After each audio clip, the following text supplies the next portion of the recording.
Bien, vamos a comenzar este homenaje a Domitila Barrios de Chungara, muy querida por el CONADE, muy recordada, y el homenaje que le estamos haciendo es a una persona a la que le debemos mucho, especialmente le debemos la democracia, entre otras cosas.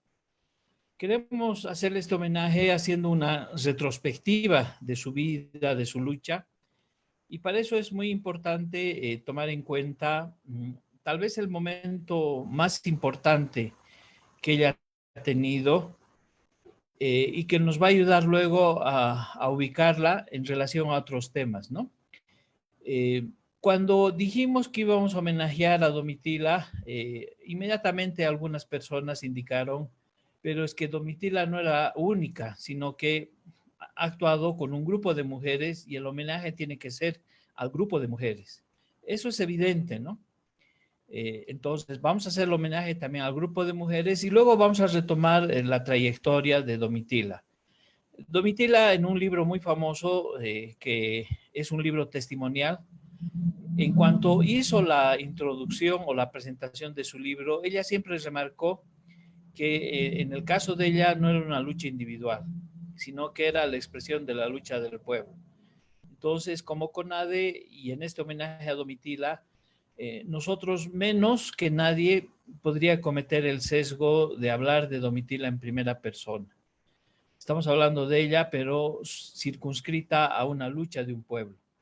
Entonces, el año 1977 es importante porque un grupo de mujeres planifica realizar una huelga de hambre como ya un único camino para derrotar a la dictadura de Banzer. Tal vez esta parte es importante remarcar. Ellas planificaron. No es que era una idea general que estaba circulando en el ambiente o que ya había habido antecedentes de hacer una huelga de hambre exitosa. El grupo de mujeres toma la decisión y planifica de tal manera que ingresan, son 5 las mujeres mineras, pero ellas deciden estratégicamente organizar un primer grupo y ahí están el nombre de las 4 mujeres mineras que ingresan en el primer piquete y dejan a Domitila para que ella ingrese en el segundo piquete.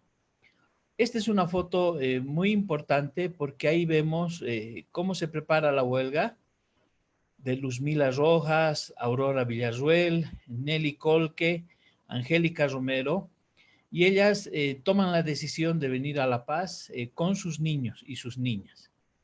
Se puede decir que aquí podemos ver una fotografía de la mujer proletaria. Y cuando hablamos de la mujer proletaria, de la mujer que el único bien, el único patrimonio que tiene es su propia prole, ¿no? Sus hijos.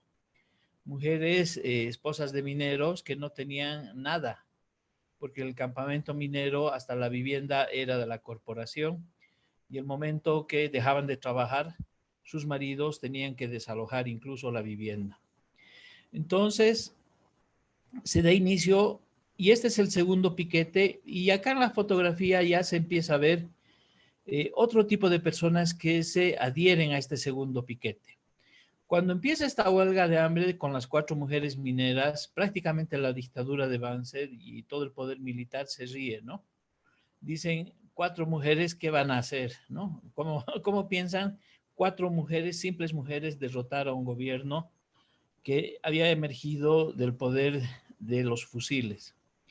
En este segundo piquete ya vemos algunos rostros muy conocidos, Luis Espinal, Javier Albó, y otros rostros más que ustedes los están viendo, de personas que en esa época eran personas muy comprometidas, ¿no? Con la lucha del pueblo. Esta huelga de hambre va tomando cuerpo, empiezan 5 mujeres, en realidad son las que lo planifican, luego son 50, luego son 500, y se genera un movimiento nacional donde prácticamente le doblan la mano y la dictadura de Banzer tiene que dictar de manera inmediata la libertad de los presos políticos, una amnistía general y restricta y abrir la posibilidad de que termine el gobierno militar y se abra un proceso electoral. Fíjense que la huelga de hambre duró 21 días. 21 días duró la movilización que tuvimos en octubre del 2019 y el 21F fue también un 21. Qué simbólico, ¿no? El 21, que ha asociado el número 21 a la lucha por la democracia. En 1978 ya vamos viendo las consecuencias, ¿no?, de esta lucha. Domitila se convierte en la primera mujer candidata a la vicepresidencia. En esta fotografía vemos a los candidatos del FRI, que había sido fundado ese mismo año, y tienen como su candidato a la presidencia a Casiano Amurrio, un dirigente campesino, y Domitila Chungara va como candidata a la vicepresidencia. Y esto es importante destacar porque es la primera vez que una mujer, acuérdense que hasta antes del 52 las mujeres no votaban, luego vino el voto universal, y a partir de 1961 empiezan a participar las mujeres decididamente en la vida política, pero hasta 1978 ninguna mujer había logrado postularse a la presidencia o en este caso a la vicepresidencia. El año 1978 es importante porque a la par que se presentan varias fuerzas, se da uno de los hechos más terribles de la democracia, una democracia que estaba naciendo, y es el famoso fraude electoral que se da en 1978. Por eso creo que el CONADE nos toca mucho, ¿no? Porque esta es otra coyuntura donde se expresa el fraude en un proceso electoral, y ahí podemos ver que en este cuadro se tiene la cantidad de partidos involucrados, las votaciones, pero resulta que es la única elección que hubo en la historia del país, por lo menos en la historia contemporánea, donde la cantidad de personas que votan son mayores a las personas que se inscriben. Es decir, 67.155 ciudadanos aparecen votando más que las personas inscritas. Esta es una elección donde no hay abstención, sino hay una abstención a la inversa, con un menos 3.49% de personas que aparecen votando. Esto se debió al fraude electoral realizado por este personaje, Juan Pereda Asbun, que una vez que terminaba la dictadura de Banzer, la dictadura buscaba dejar un reemplazo. Y ese reemplazo era Juan Pereda Asbun con las papeletas verdes. Su frente se llamaba la Unidad Nacionalista Popular, algo por ahí. Y con ellos pretendían que continúe la dictadura, pero esta vez utilizando a uno de sus acólitos.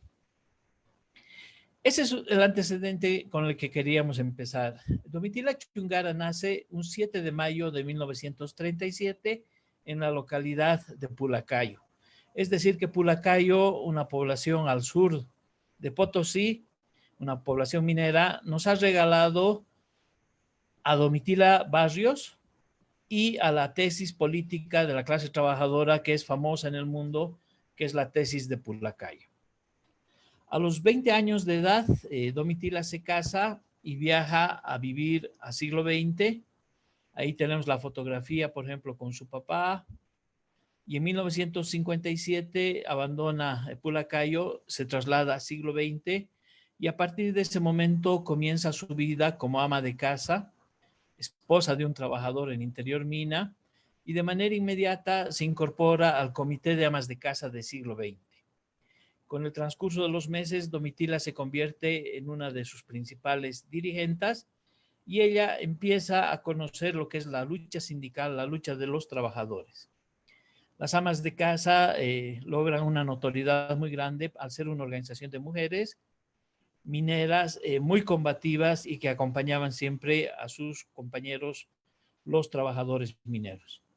En una de las asambleas, y esto lo narra Eduardo Galeano, ella interviene, era la única mujer en una asamblea minera, y ella hace una pregunta y pide la palabra, ¿no? Y les pregunta a los mineros quién era el enemigo principal.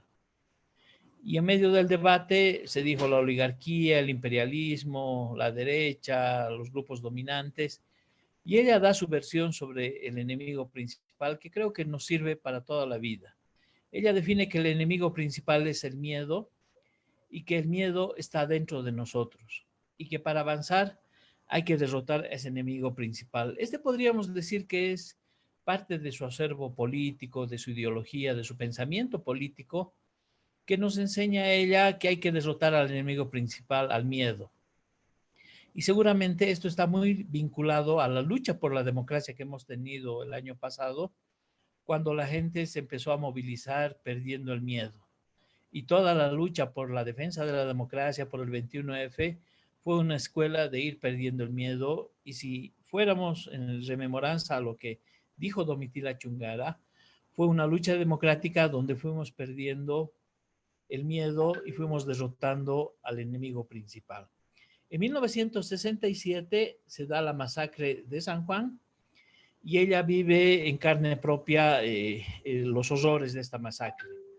Aproximadamente varios regimientos, sobre todo los Rangers, ingresan al distrito del siglo XX, Catavi, y se produce una muerte con más de 30, no se ha calculado bien la cantidad de muertos, más de 60 heridos. Y fruto de esto, Domitila es detenida, es llevada a La Paz, es interrogada y torturada.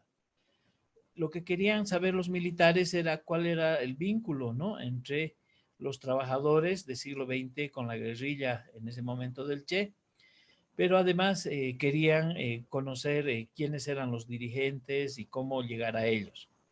Ella logra escaparse de la ciudad de La Paz, va a Oruro y es nuevamente detenida, nuevamente es torturada, hasta que al final también logra escapar a los Yungas. También es importante señalar que muchos años de su vida ella pasó en la clandestinidad en Interior Mina, y narran también los trabajadores mineros que en una oportunidad ella estaba embarazada, la tuvieron que sacar de Interior Mina, dio a luz y eran mellizos los que tenían, ¿no? Entonces uno de ellos vivió, el otro murió. Esos eran los rigores de la lucha, ¿no?, contra las dictaduras. Ella narra lo siguiente. Dice que cuando me desperté como en un sueño, había estado tragándome un pedazo de mi diente. Lo sentí aquí en la garganta. Entonces noté que el tipo me había roto 6 dientes. Y como si la fatalidad del destino se cumpliera, comenzó el trabajo de parto. Es decir, Domitila estaba siendo torturada y al mismo tiempo estaba dando a luz. Esta es una de sus experiencias más trágicas, ¿no?, más dolorosas, que está narrado en uno de sus libros. En 1970 llega al gobierno a través de un levantamiento militar Juan José Torres. Y Juan José Torres viaja al siglo XX y en el viaje pide hablar con Domitila, conocerla a Domitila, porque ya Domitila estaba emergiendo como una dirigente popular de un gran renombre. Domitila en esa oportunidad le pidió, como también se le pidió en la ciudad de La Paz, que el gobierno militar diera armas al pueblo para defender a este gobierno. Y sabemos que eso no sucedió y finalmente en 1971 se dio el golpe militar de Banzer y hasta 1975 la actividad de los mineros tuvo que ser desarticulada, entran a un proceso de organización en la clandestinidad y el año 1975 a Domitila le invitan a la primera conferencia mundial sobre la mujer en las Naciones Unidas en México. Es uno de los eventos más importantes y ella narra que su participación fue realmente muy destacada.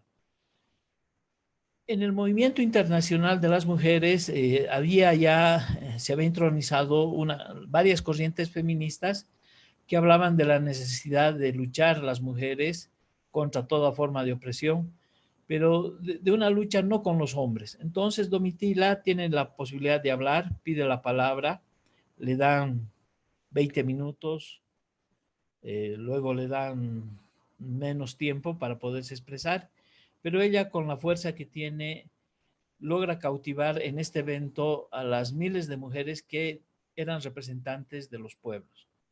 Para nosotras el trabajo primero y principal no consiste en pelearnos con nuestros compañeros, sino con ellos cambiar el sistema en que vivimos por otro, donde hombres y mujeres tengamos derecho a la vida, al trabajo, a la organización.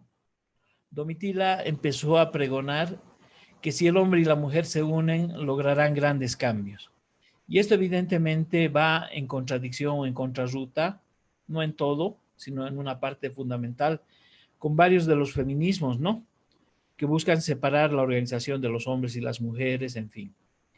A partir de ahí, Domitila realmente logra un impacto a nivel internacional. El mundo descubre a una mujer trabajadora, minera de Bolivia, del lugar más clandestino y más combativo, ¿no? Del movimiento obrero minero boliviano en épocas de dictadura, y la gente empieza a conocer el pensamiento político de Domitila. Ella dice unir al hombre a la lucha, unir a la mujer a la lucha, integrar a los hijos a la lucha para convertir a la familia en una trinchera infranqueable.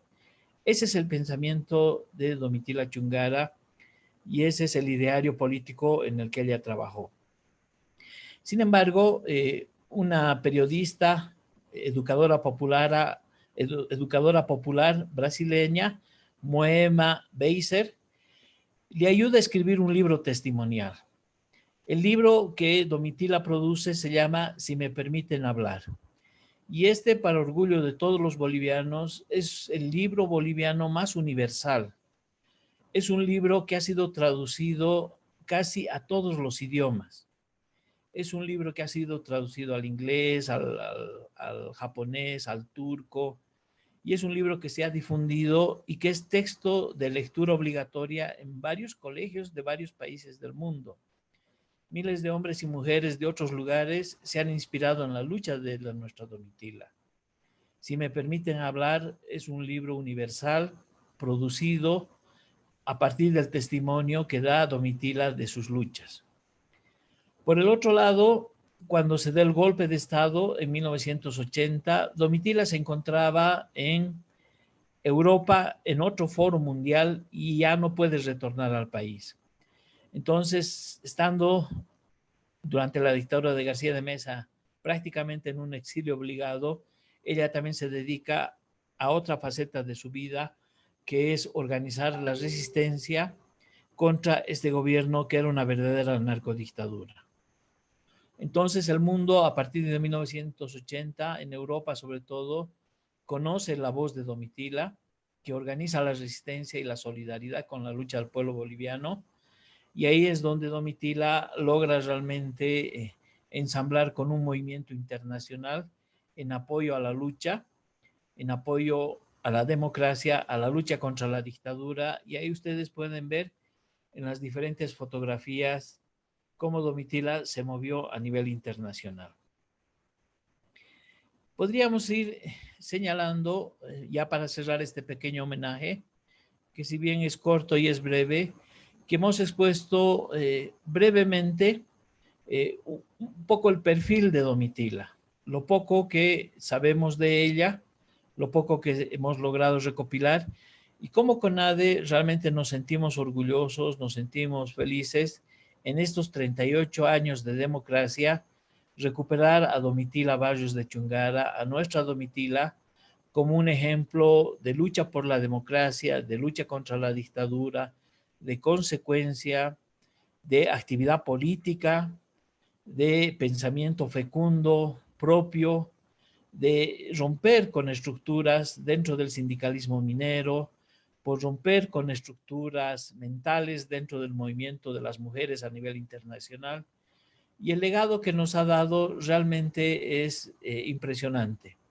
Por eso es que como CONADE no podíamos dejar de hacerle este homenaje inicial y esperamos en el futuro, el próximo miércoles y el próximo miércoles, dedicarle también otro pequeño espacio. Estamos invitando a personas que la han conocido a que también nos puedan compartir algunas de las otras facetas de nuestra querida Domitila Barrios de Chungara. Ese es el homenaje que hacemos, humilde, un homenaje gráfico, y con eso queremos agradecerles por su atención y bueno, ese sería el homenaje que les rendimos a nuestra querida Domitila.